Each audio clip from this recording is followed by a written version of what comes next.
How about those Eagles? I don't know if you feel like I feel, but I am exhausted. Monday after the Super Bowl, I am tired. I tried to stay up and watch the game, and I'm paying for it this morning. Nevertheless, I'm here in the office. So I wanted to talk to you a few minutes about what's coming up this week. Outline a few things. First, I owe you an apology.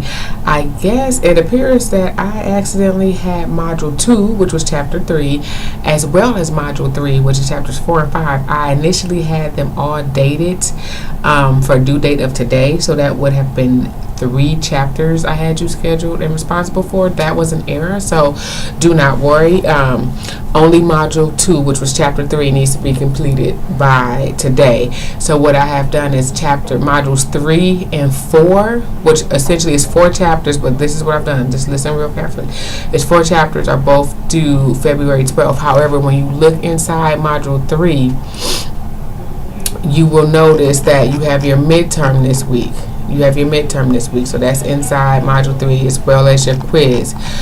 Please pay close attention to the fact that your Chapter 5 quiz is not graded. So, I mean, you can do it. I strongly encourage you to do it, especially in preparation for the midterm, because remember, I don't give you a study guide for the midterm. The midterm is just compiled of all of your previous quizzes that you have taken. But your Module 5 quiz is not a graded assignment. Not Module 5, Chapter 5. When you go into Module 4, 6, and 7, you will not have a discussion board in that module, nor a writing assignment for that. You only have one quiz, which I've combined 6 and 7 together. So again, I'm going to repeat that. Make sure you understand when you go in there and look. This week you have Modules 3 as well as Modules 4 that are due by February 12th. Module 3 has your midterm. Your midterm is in there and covers up to Chapter 4. So you have your discussion board, your quiz, and your midterm in Module 3. Module 4, the only assignment you're completing is there's one quiz, which I've combined Chapters 6 and 7 together. You will not have to do the discussion board. I have noticed, Bryce, I think you've already completed your discussion board. You were like way on it. You followed it. So I did notice that you've already completed your discussion board. So just note that I want you to make sure everyone's clear on that. So I'm not trying to overcompensate or bombard you with work, but to make sure we're tracking, we're on Modules 3 and 4, both due February 12th. But again, when you look at Module 4 and see what work you actually have to do, it's just one quiz, Chapters 6 and 7 combined. With that, I do want to spend just a few moments going over Chapters 3, highlighting a couple things in Chapters 3, and then I'm going to come on later this week with 4 and 5. But in Chapter 3, you notice we talked about justice. So what is justice? And there was an underlining theme, or that you would say, whenever we talk about justice, there are 3 themes or components or aspects, if you want to say terminology you want to use. When I say justice, 3 things that align with justice: fairness, equality, and impartiality. Fairness, equality, and impartiality are the 3 themes, components, aspects of when you talk about justice. And your book outlines the difference with fairness, equality, and impartiality, and what that really means. And what does it really mean when we say fair and equal? I always ask my students in my face-to-face class, equality, the same thing, same treatment, equal shares for everyone. Is that what we really want as a society? And just ponder on that. When you think equality, I want the same exact everything. Just think about that. Is that what we want? And the difference, I think somebody was asking me, and we talk about equality and equity, and what's the difference between the two. But not to digress. So staying on topic. So we have justice. We have those 3 components that are under justice. Then when we talk about justice, we say there are 3 different types of justices. 3 different types of justice, we can say. 1, distributive justice. What is distributive justice? Distributive justice is that, if you think about that, to distribute, you hand out, right? You give things to people. So when we think about that, when you think about distributive justice, think about handing out or giving out. Distributive justice deals with the allocation of goods and services from the government, like allocating goods and services from the government, how we should distribute, for example, like financial aid, that's an example, health care, housing, how that should actually be handed out or allocated to individuals. So the first type of justice, sorry, I'm moving around, distributive justice.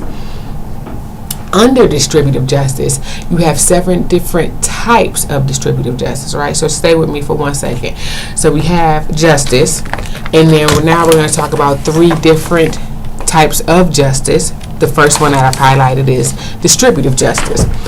Distributive justice, what is that? The allocation of goods and services, right? How we're going to actually allocate, hand them out. Distributive justice itself has 4 different types of distributive justice, 4 different ways, for better, lack of a better way, of how we're going to hand this out. First, you have egalitarian. Egalitarian is a type of distributive justice. Egalitarian looks at and basically says equality, equal shares for everyone. We're not looking at merit. We're not looking at your need. We're saying everyone gets the same exact thing regardless of what they're doing, right? That's egalitarian. Everyone gets the same exact thing. Egalitarian is a type of distributive justice. Next one, Marxist. Marxist, a type of distributive justice. And Marxist places need. So now we're not just handing it out to everyone. We're looking at what someone needs. So we're looking at need is placed above entitlement. Everyone staying with me. So we have egalitarian, we have Marxist, then we're going to look at the libertarian theory. And just think about libertarian basically. What does that libertarian say? We're allocating, we're handing things out, but we can do that without the government, right? We don't need the government saying how or who we should hand or give things out to. So therefore, you're looking at merit, you're looking at entitlement, your productivity, as far as the determining factor of how something should be received or if you've earned it. You're going to look at that. So a lot of, like when you think about commission-based jobs, right? Commission-based, how well you perform determines what your reward is or how you're compensated. And then the last type of distributive justice, utilitarian theory. Utilitarian theory of distributive justice. And basically it goes under the same concept when we talked about the utilitarian ethical system. It looks at if we're handing out things, if we're giving goods to society, we're looking at the way it's going to maximize the benefit for society as a whole. Not just looking at an individual, but how the society will benefit as a whole from that. So those are your types of distributive justice, right? Distributive justice deals with what? The allocation of goods and services. We have justice, distributive justice. My phone is ringing. I'm going to answer that after I finish this video. Distributive justice. Now we're going to move on to corrective justice. Corrective justice.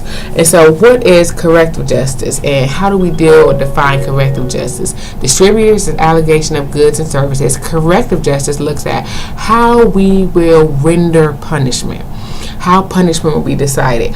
Under corrective justice, how we're going to actually allocate, how we're going to render or determine punishment, you have 2 subcategories underneath there, procedural and substantive. Procedural and substantive.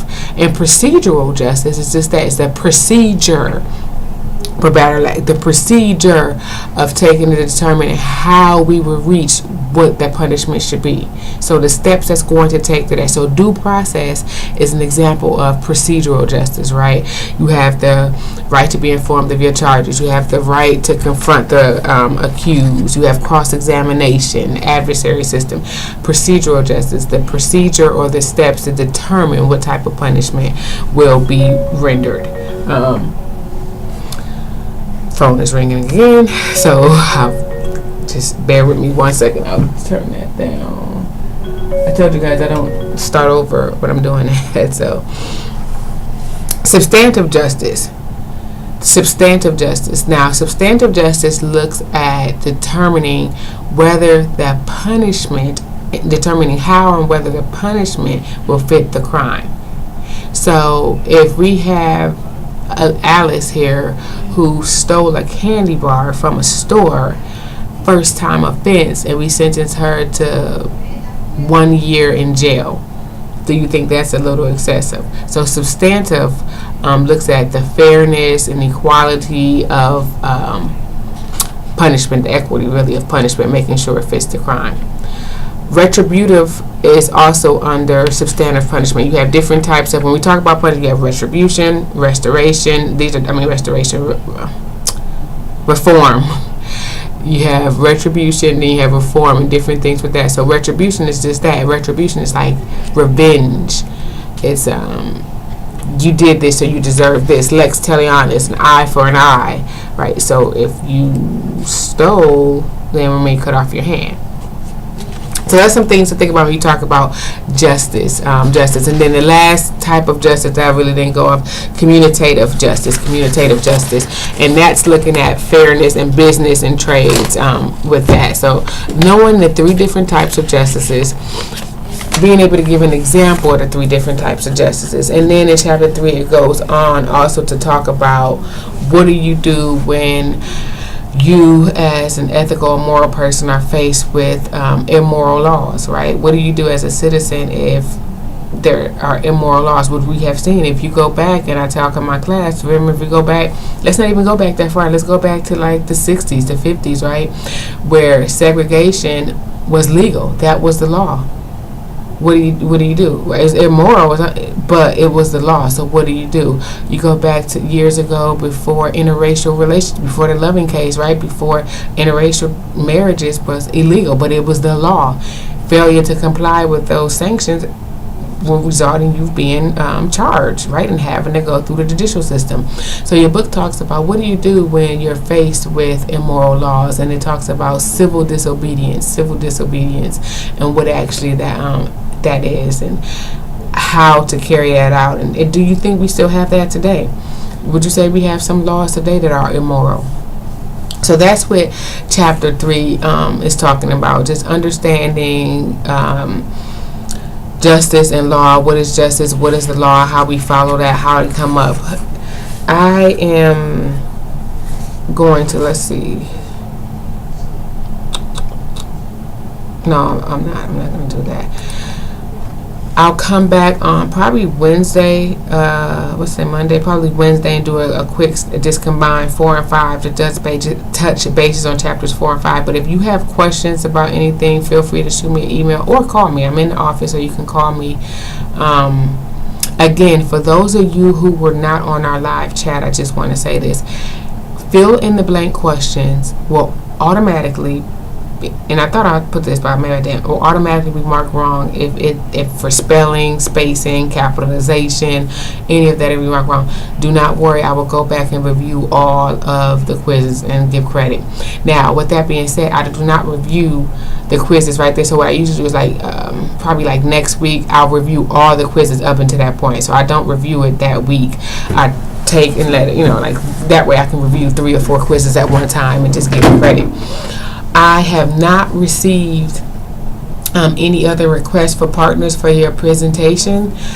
Just tracking and making sure you're on the same page. Like, we're at the halfway point where the class is almost over.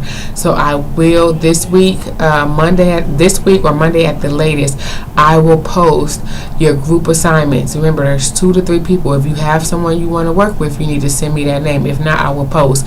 And again, I am waiting to do that because at this point, that's when I'll start dropping individuals and seeing how we're progressing academically, and if we're going to have everyone in class, because ideally I want to make sure that I'm not partnering you with someone who's not participating or not active in class and maybe drop. So that's why.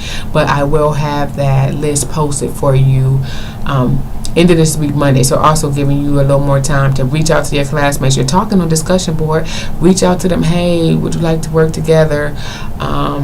What are some things you think we could talk about for our ethical dilemma in criminal justice? You're starting to get some ideas from your chapters. And you will get more, I'm sure, as we continue through the text. But I think that's pretty much it. I feel like I've been like rambling this time, but I think that's all for now. Can't think of anything else for this class. But if you have any questions, concerns, feel free to stop by the office and see me. If that was you calling me, I'm going to check my voicemail and I'll get back to you. All right. You guys have a great week. I will talk to you soon. Bye.